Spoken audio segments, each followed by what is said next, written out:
请观世音菩萨指示。要是他不在就好了。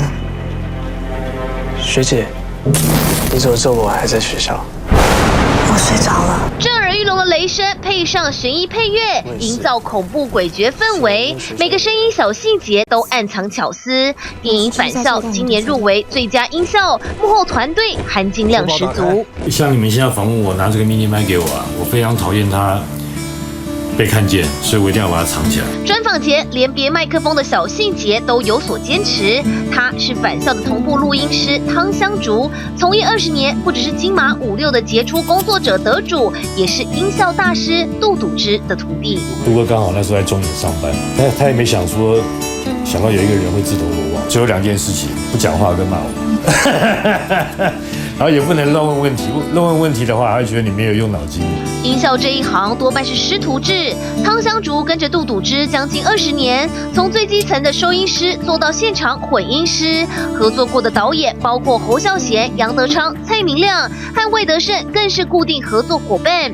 汤香竹参与过上百部电影，但想要做出完美作品，当然还得靠整个音效团队。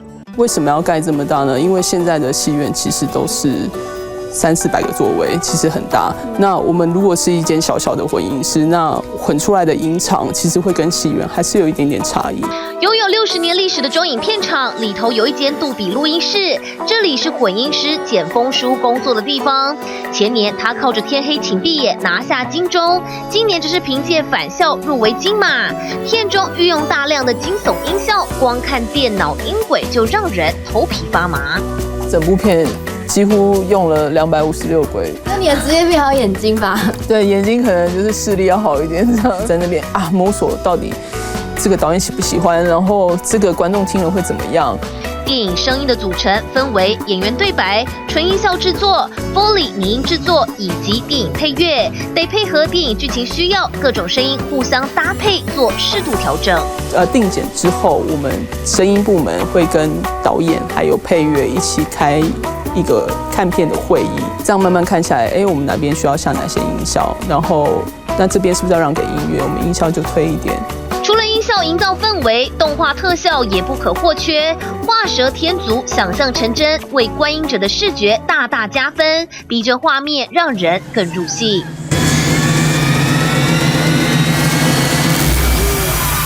他在后面的就是大决斗那一场，他其实用了很多烟雾的效果。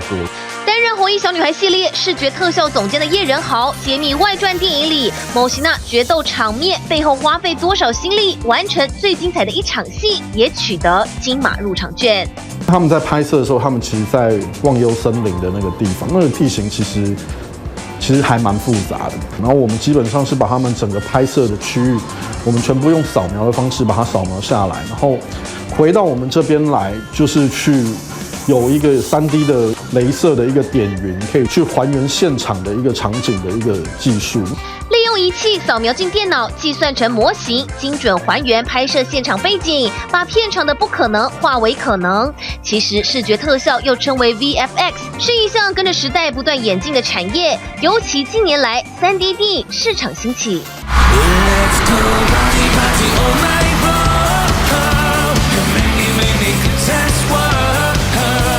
是当初导演就是他要特别做，阿信的手伸出来要很立体的镜头。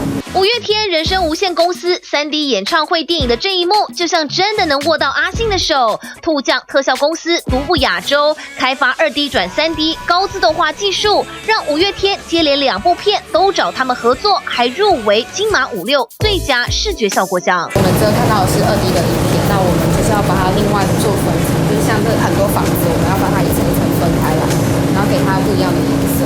那比较近的，我们会给它就是白色。1秒钟有24个影格，层层分割开来，看似上百个小档案，事实上只不过短短4秒钟画面。每一根灯光，它其实我们都是要分很多层去把它区分，然后给它不一样的颜色。因为像它是一个渐层的颜色嘛，那我们如果没有分开的话，会全部的光都粘在一起，那它立体度就会有比较不好。台湾近10年视觉特效团队崛起，与亚洲各国电视电影作品合作，累积经验和技术，搭配音效团队通力合作，国片格局拥有新的境界。